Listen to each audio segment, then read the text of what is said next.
So I am joined today by Maciek and Sean of SMAC Games, and we are going to be talking about Tokyo 42, which is out Hello. now. Hello, thank you for joining us. Um, Tokyo 42 is already out. There'll be a link in the description below to the Steam page if you are interested in taking a look. But we're going to be talking today a little bit about the story behind Tokyo 42. So Maciek and Sean, thank you for talking with us. Yeah, thank you. Uh, Nice to be here. uh, to get things started, for people that haven't heard about Tokyo 42, why don't you give a little bit of a pitch in your own words on why they should be interested? What's it all about? Okay, well, Um, we'll share words. oh, So I'll do one word, Magic, you do another word. I'll go Okay. first. Tokyo. 40. I don't know, fuck. Sorry, let's not do this. Um, uh, go for it, go for it. well, the short elevator pitch is it's Tokyo 42's Where's Waldo meets Blade Runner. Um, so it's a action adventure open world game set in a future Tokyo, um, where you have this really wide perspective. So you see this tiny city in front of you, and you kind of spin and fight your way through crazy corporate conspiracies, and you meet nudist gangs, and there are cats involved, and it's generally a chaotic indie adventure. anything to add Yeah, to that, Sean? Yeah, I think that does a um, great job of showcasing it. totally. I mean, it's but we've called it a game for ants, a very colorful game for ants set on the rooftops of a future Tokyo. That's it, man. Isometric action adventure open world assassination sandboxy thing. That's it. Yeah, and if you kind of want to sort of understand the gameplay, it's kind of like, we've got a sort of our own interesting thing where you have to kind of spin the camera to find a good perspective to fight. So it's got a bit of like a visual puzzle element. Um, Mm. but then when the fighting gets going, it's kind of, imagine Hotline Miami, but with stealth involved.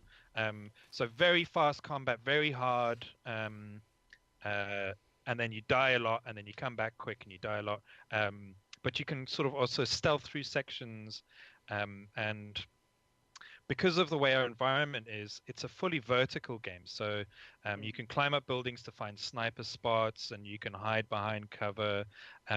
So there's a lot to kind of manage and handle, and it's a kind of really kind of complex and intense, but sort of elegant combat game, when it comes down to it. Perfect. You've wonderfully set up pretty much everything I kind of wanted to ask you guys about. Um, and let's start with that idea of this perspective of the game where it is kind of a visual puzzle and you have to at times rotate the camera to get the angle you need to complete whatever task you're trying to accomplish at the time. Um, what was this something that was kind of like core to the game from the very beginning, or was it something that kind of evolved as the game grew? Well, when we first decided to make a game, we had a few influences that we were really focusing on drawing from. One of them was an amazing artist called E-Boy. E-Boy does like these sort of modern renditions of Where's Wally, and it's like these hyper colorful, really busy cityscapes from an isometric perspective. And we were looking at these and thinking like, how do we gamify this? So we really wanted to sort of leverage that 45-degree angle beauty that we saw in there. So we decided to lock it at those 8 angles that you currently have in Tokyo 42, and that happened really early on. So Mm. yeah, I mean, short answer is yeah. I think from the beginning that's kind of where it was. Yeah, just to kind of add, I think it's the kind of the one thing that this is that's really kind of new about what we've done.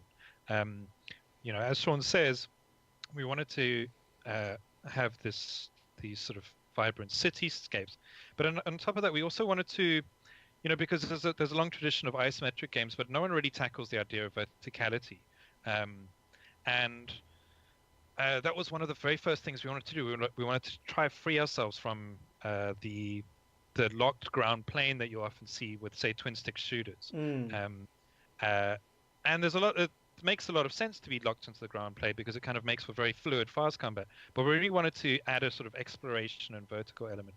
So, and I think that's kind of what interested us. Instead of kind of doing another twin stick shooter, we wanted to do something new. And from that sort of some of our ideas around perspective and combat evolved. But I think, as Sean says, the camera was there from fairly early on. Did that way of tackling perspective present any challenges, like any hurdles that you had to kind of deal with that you didn't expect it to present? Well, we had to decide how we were going to allow the player to use it, and we went through a few iterations with that. We had a continuous sort of turning camera, so currently on the PC version you can press Q and E and it will switch between it'll either go clockwise or anti-clockwise to the next. I think what's 360 divided by 8? It's like 45. Yeah, 45. Go to the next 45-degree angle along, right? Now we had it at one point going so that when you press Q and E, it sort of moved continuously from one to the other, and we discovered that combat solutions were really hard to come by when you had it like that. So we decided to scrap that, for example. We had different sort of speeds to switch between the 45-degree angle chunks, and we balanced it as well as we could to what felt the best. And obviously, as Maciek pointed out, with the verticality, which was something that it was quite a challenge, because when you are wandering, I can't say wandering and running, but when you are running around on the ground level, for example, there might be a building that's in your way that's 2 stories up, and you need to look around it. So a lot of the design needed to be informed by the potential for being blocked. And in some places that you fight, you can only really functionally have combat if you are looking from one of 3 angles, so that was a challenge, I guess. Maciek? Yeah, I mean, our choice of perspective has been the biggest challenge. I think one of the issues for us is that we didn't have any good precedent to learn from when it comes to that. Because it does look like a classic game, but it's maybe one of your listeners can tell us, but I haven't found an example of anyone who's tried to do this sort of thing where it's really free combat, vertical combat from this sort of perspective. So we did what we did with the camera and then the combat system, but the whole thing was really tricky, and we went through loads of iterations. And I think we've made some progress, but I think it can still go further. And I hope people do take this idea of perspective further. And I think one of the things that we kind of settled on eventually was just we wanted to give people the freedom to tackle it themselves. And I think that might be quite tricky for some people, but what you'll find with these sort of things is that it becomes very prescriptive. So a lot of isometric games, they will lock your camera and just give you exactly what you need. And we wanted to somehow free you up so that you were in control. So you can kind of just spin and kind of do whatever it is that you really want to do instead of being kind of like constrained by a rule set. And unfortunately, I think in other games, those rule sets are there for the sake of elegance. And I think obviously it's a really good design mostly. But this game is just a little bit different, and I think it poses a lot of challenges. Yeah, that transfers perfectly into this discussion of player freedom, and anybody who has played Tokyo 42 will very quickly realize it's an open canvas. You can do a lot of pretty much anything you want in how to tackle most of the missions. When did you restrict that? Because it's definitely one of the selling points of the game is this open world freedom to tackle things the way you want.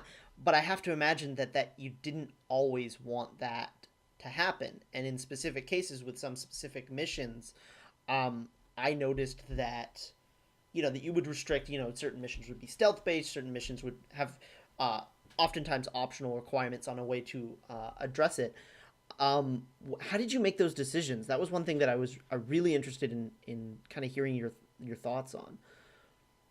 Well, Um, I think it's the first thing was just about variable gameplay. Mm. Because if it was all kind of set up totally open, I think people would find their rhythm, and we certainly each have our own play style, and you end up kind of playing the same way through each mission.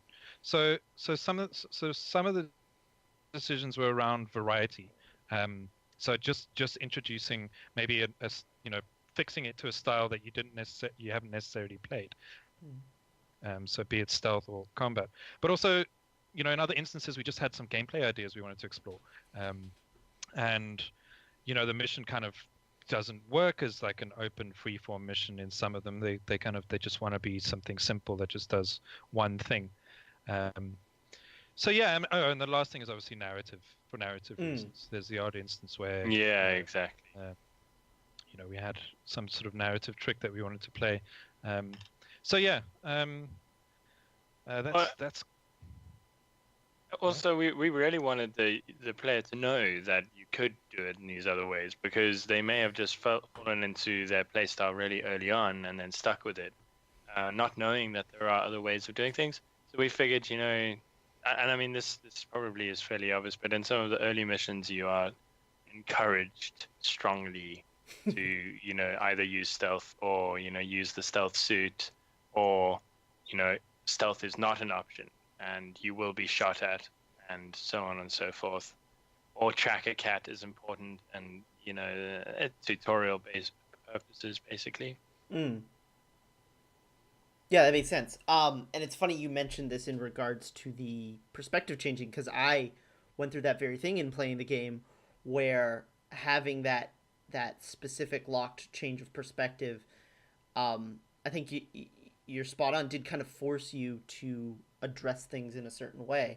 I almost wished I could gradually change things to take on it in separate ways, but I think that it's kind of brilliant the way that the perspective aspect ties into the openness of the game to, in many ways, force you to do certain things and vary your style.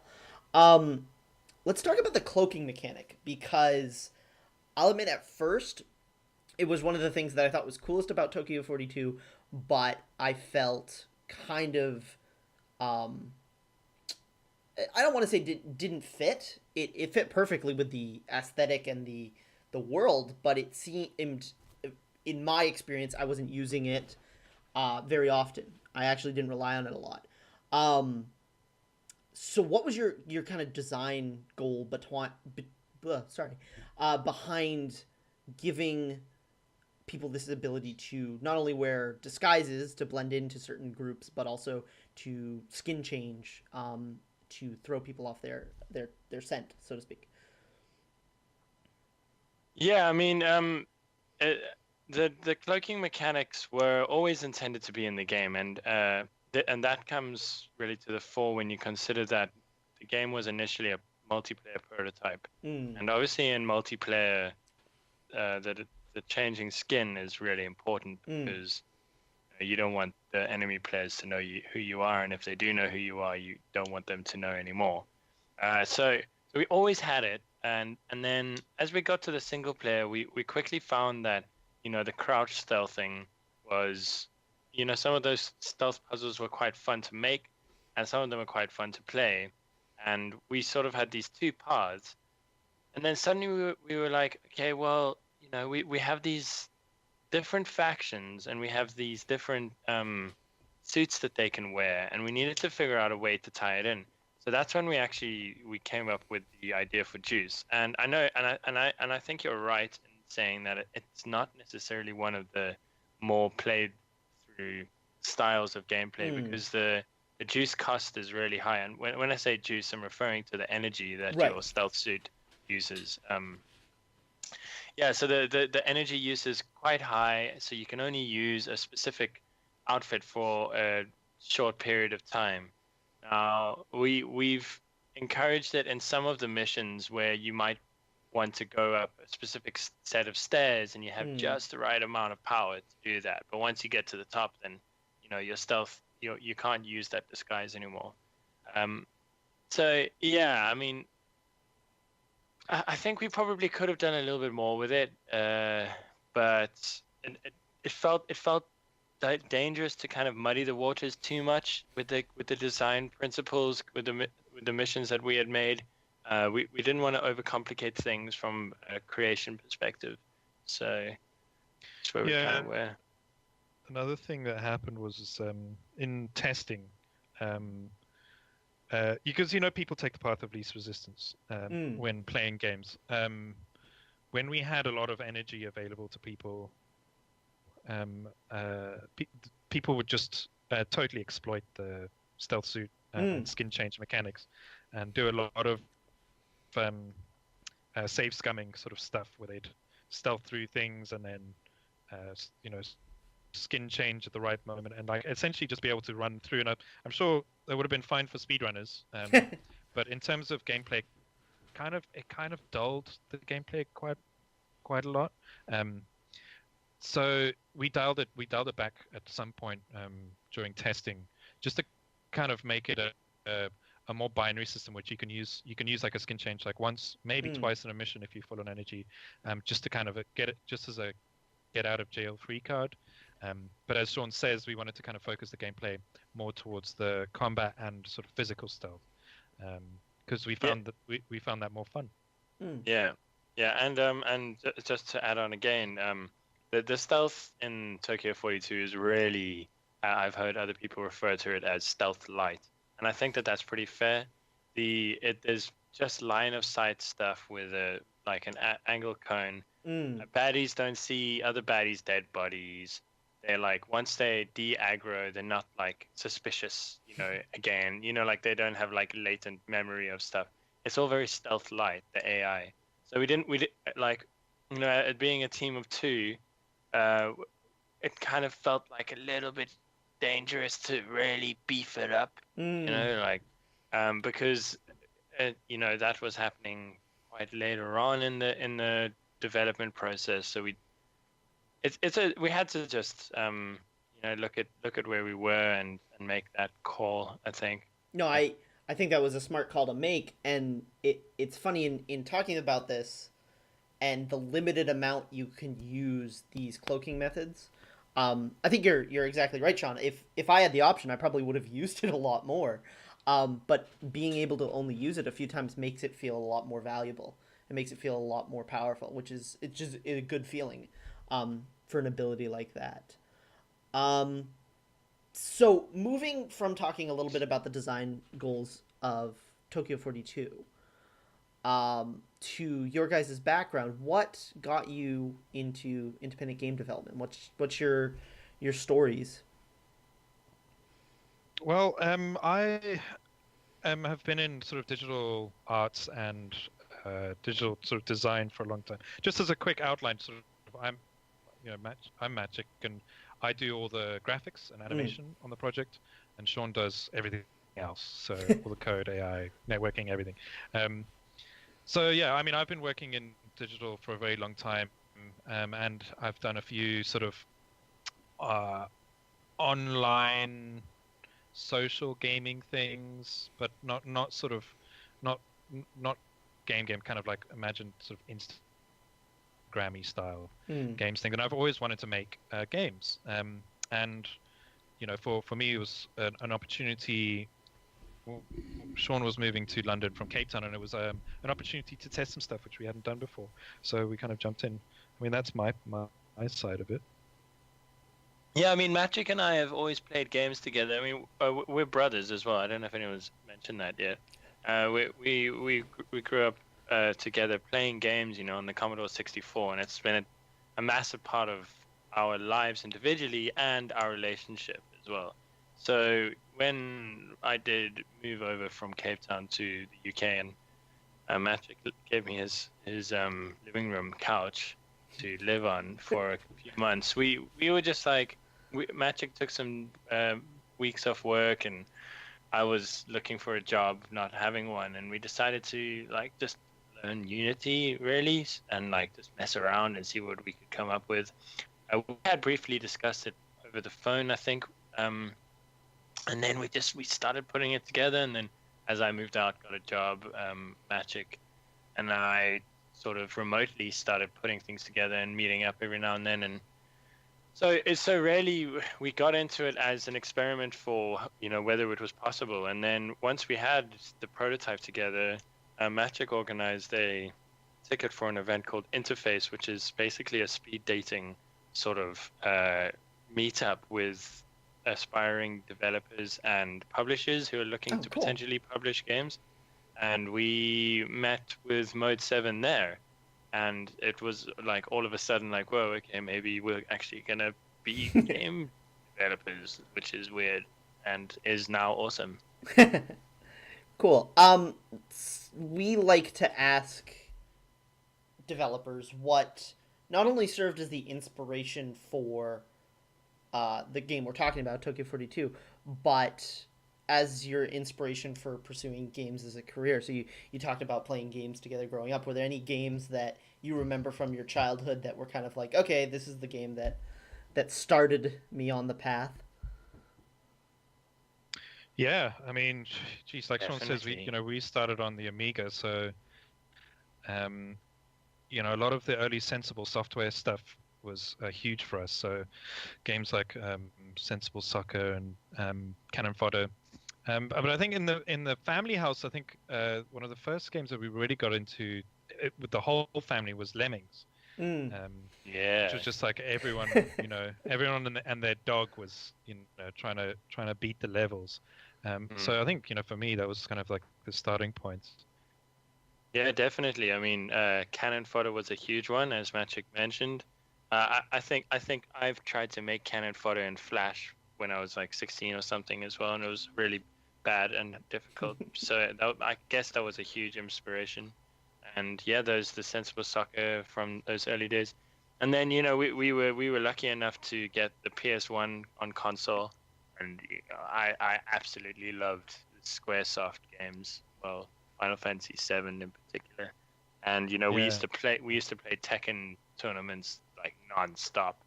There was like just the Tekken room, and all of Maciek's friends would come over, and I remember feeling like such a badass because I'm 7 years younger, and I would beat all his friends, and I was like, yeah.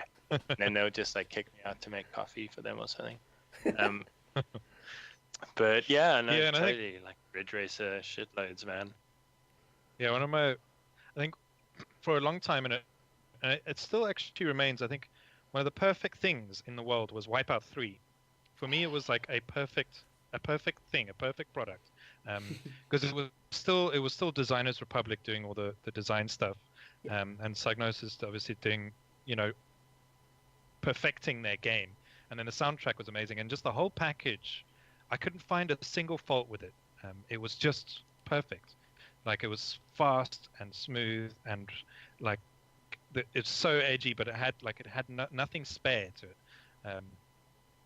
And I've always had that in the kind of the back of my head, is like this, like, how do you get to a point where you can make such a perfect thing from all, no matter which perspective you look at it, So that was one of my big ones as well.